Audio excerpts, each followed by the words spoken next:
La petite robe noire, la bouche rouge, le parfum numéro 5, des symboles mythiques de la mode indétrônables 50 ans après la mort de leur créatrice Chanel. Collection printemps-été 70 qui débute avec des tailleurs de tweed au quadrillé fondu, des écossais de rose, de beige ou de brun.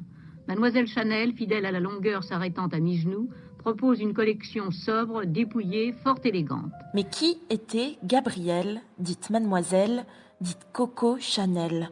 Difficile de faire la part des choses entre ce qui est vrai et ce qui est faux. Coco n'a jamais vraiment partagé son enfance malheureuse. Toute sa vie, elle cache ses origines paysannes. Née en 1883, Gabrielle Chanel est originaire d'Auvergne, en France. Isabelle Fimeyer a écrit de nombreux livres sur Chanel. Elle parle de l'enfance de Coco au micro de France Culture. Elle a eu une enfance tragique. Elle avait un père qui était sur les routes, qui était bonnetier, qui vendait du linge. Et ce père était très absent, était sur les routes, était très volage. Et sa mère était éperdue d'amour. Elle faisait des petits travaux et puis elle s'épuisait à suivre ce mari. Et puis il y avait des grossesses à répétition. Donc les grossesses à répétition, l'épuisement, la misère dans laquelle ils étaient tous, et l'épuisement surtout ont fait que cette femme est morte prématurément à 32 ans de la tuberculose. Et c'est ce qui a fait dire à Chanel que l'amour était une chose dangereuse mais belle et qu'on pouvait mourir d'amour et que ça va. Son père abandonne ses 5 enfants, sa sœur se suicide et Gabrielle grandit à l'orphelinat. Elle fait croire que son père est parti en Amérique. La jeune fille est solitaire et vit dans son monde imaginaire. À l'orphelinat, elle est entourée par la religion. C'est là qu'elle nourrit son amour pour le dépouillement et son goût pour le noir et le blanc.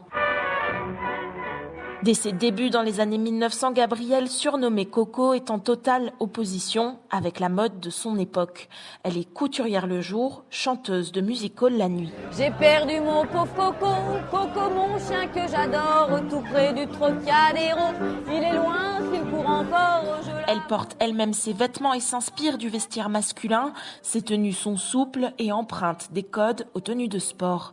Elle détourne les matériaux populaires et fabrique avec de la maille, du jersey et du tweed des tenues raffinées à l'allure désinvolte. Elle veut du mouvement pour les femmes. Permettre aux femmes de bouger aisément, ne pas se sentir déguisées, ne pas changer d'attitude, de manière d'être selon la robe dans laquelle on les a fourrées, c'est très difficile.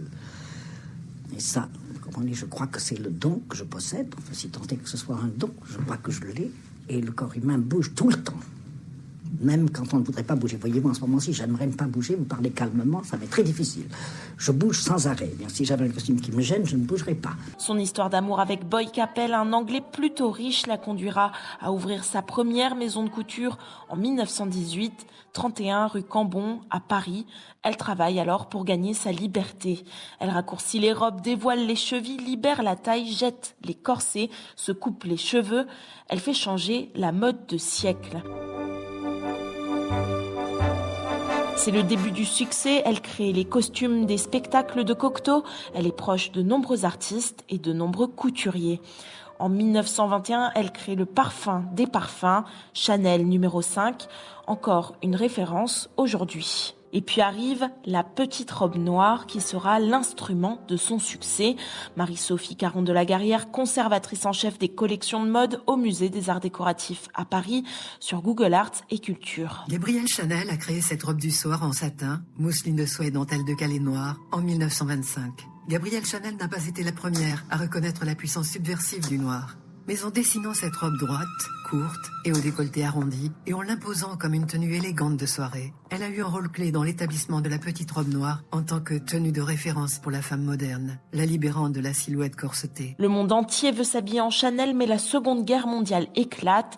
Coco Chanel ferme son atelier.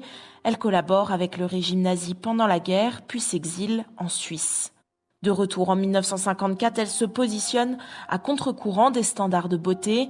L'éternelle insatisfaite se froisse avec les autres grands couturiers qui la trouvent démodée. Yves Saint-Laurent en parle dans une archive RTL. La grande différence entre moi et Mademoiselle Chanel, c'est que j'essaie d'apporter aux femmes un style qui leur permette de développer leur personnalité, alors qu'une femme qui s'habille en Chanel ressemble à Mademoiselle Chanel. Je pense que Chanel a bouclé la boucle, c'est-à-dire qu'elle est entrée dans la légende, dans l'histoire du costume, elle est là, elle est présente, c'est un merveilleux document. Son tailleur dépouillé est d'abord critiqué pour son manque de nouveautés avant de devenir une pièce iconique, uniforme des femmes actives pendant des décennies. Coco Chanel aura sans cesse réinventé sa vie, la mystérieuse mademoiselle est tantôt perçue comme une femme froide et élégante, tantôt pudique et timide, mais sans aucun doute elle est un bourreau de travail. Jamais mariée, sans enfant, elle meurt dans sa suite du Ritz à Paris, âgée de 87 ans, le 10 janvier 1971, juste après avoir achevé son ultime collection.